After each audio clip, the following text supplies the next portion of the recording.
Halloween, le moment parfait pour se retrouver entre potes, aller se taper des petits délires avec les déguisements, faire peur au petit peu, ou tout simplement en allant récupérer la blinde de bonbons. Mais bon, faut quand même se mettre à la place d'Aaron lors de l'arrivée d'Halloween en France. Ah, quand ils ont vu des mini-monstres sonner à leur porte en pleine nuit, c'est sûr il y en a qui ont dû bien flipper. Non, parce qu'après tout, faut se l'avouer, mais les mecs qui ont créé une fête, où des gens doivent se déguiser en monstres et récupérer de la bouffe qui te transforme en Big Mom, non, c'est sûr ceux qui l'ont inventé, ils devaient avoir bu autre chose que de l'eau. Et bizarrement, ça devait nous venir d'Irlande. Après, est-ce qu'on est vraiment étonné venant de la part d'un peuple de roux dont le sport national est de chercher des trésors au pied d'arc-en-ciel, défendu par des lutins sous grosse farine? Je crois pas. Après, que ce soit en Irlande ou en France, sonner chez des inconnus déguisés, c'est pas dangereux. Mais imaginez aux States, où l'habitant moyen possède l'équivalent du stock d'armes de Saddam Hussein dans son garage, et tire sur tout ce qui bouge, il y en a qui ont dû finir par vraiment ressembler à leur costume. Mais globalement, on doit quand même relativiser, on a une époque où c'est normal de fêter Halloween, alors qu'au Moyen-Âge, ils devaient finir sur le bûcher comme Jeanne d'Arc. D'ailleurs, c'est que mon avis, mais moi je suis convaincu que s'ils l'ont fait cramer comme une merguez sur un barbecue, c'est parce qu'elle voulait juste fêter Halloween avec son petit déguisement de chevalier. Car bien sûr, qui dit Halloween, dit forcément costume. Spider-Man, Chewbacca ou encore le Joker. À peu près tout le monde y passe. Pour des succès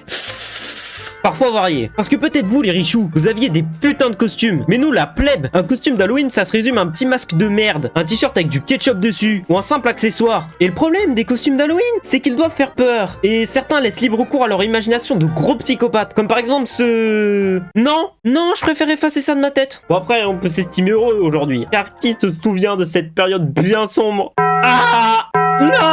L'époque bien bresson des fake pranks de Clodo et la traîne merdique des clowns tueurs. Ah bah quand c'était Halloween, ils y allaient pas de main morte ces charognards. Ça avait tellement pris de l'ampleur que même la télé en faisait des reportages. Bon maintenant on sait tous que ces vidéos étaient fake, mais à l'époque on y croyait vraiment. Et les parents ça les faisait tellement flipper qu'ils forçaient pour qu'il y en ait toujours un qui nous accompagne dans notre chasse aux bonbons. Alors qu'on habitait dans un petit village paumé de même pas 1000 habitants, donc on risquait absolument rien. Mais les darons étaient en mode on sait jamais. Après on parle des mecs qui faisaient des pranks de clowns tueurs et qui profitaient d'Halloween pour s'en mettre plein les poches. Mais Halloween c'est bénéf pour à peu près tout le monde. Tu fais ton TikTok pour montrer tes costumes, t'exploites tes gosses pour faire une vidéo sur les jouets d'Halloween. Bref, que du super contenu. Bon après, y a pas que sur les réseaux qu'on voit ça bien sûr. Halloween c'est le moment parfait pour vendre de la merde. Comme tes petits masques de merde, achetés pour quelques euros sur AliExpress et revendus 5 fois leur prix. Mais ça doit être surtout les entreprises de bonbons qui doivent se faire une fortune. Je crois on peut même pas s'imaginer. Mais la période d'Halloween c'est aussi le moment parfait pour revoir des épisodes de dessins animés spécial. Comme The Des Simpsons. Ils nous sortaient des classiques tous les ans. D'ailleurs on a tous notre petit préféré. Ça peut être la parodie de Shining, le frère jumeau de Bart, Homer qui passe dans la 3e dimension, celui où Maggie est un alien, ou encore celui dans lequel Homer a plusieurs clones. Après, tous les épisodes n'étaient pas des masterclass. Y a qu'à voir la gueule du premier, où ils sont dans une maison hantée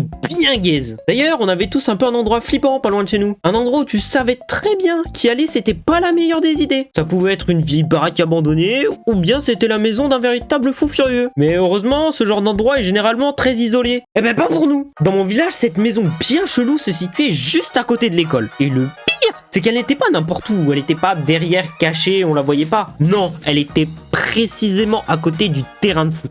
Et le problème, vu qu'on était des gros bourrins, on envoyait tout le temps le ballon dans le jardin de cette maison. Sauf que personne n'avait jamais le courage d'aller le chercher. Et à raison, car les lieux étaient occupés par un véritable démon. Tête rouge. C'est le surnom qu'on avait donné à la grand-mère qui habitait dans cette maison. Et cette vieille mégère ne trouvait rien de mieux que de percer tous les ballons. Et du coup, on pouvait plus jouer au foot à cause de cette grosse Bon, cette grand-mère n'était pas très sympathique, c'est un fait. Par exemple, une fois, il y avait des typeux qui faisaient un peu trop de bruit devant chez elle. Donc elle est sortie, les menacer, avec un fusil de chasse. En fait, je me moquais des ricains, mais on n'est pas si différents d'eux au final. Après, entre nous, je suis sûr que l'histoire du fusil, elle a été inventée par des gros mythos qui essayaient juste de nous faire peur. Car c'est aussi ça, l'esprit d'Halloween. C'est se raconter des histoires bien flippantes, le soir juste avant d'aller se coucher.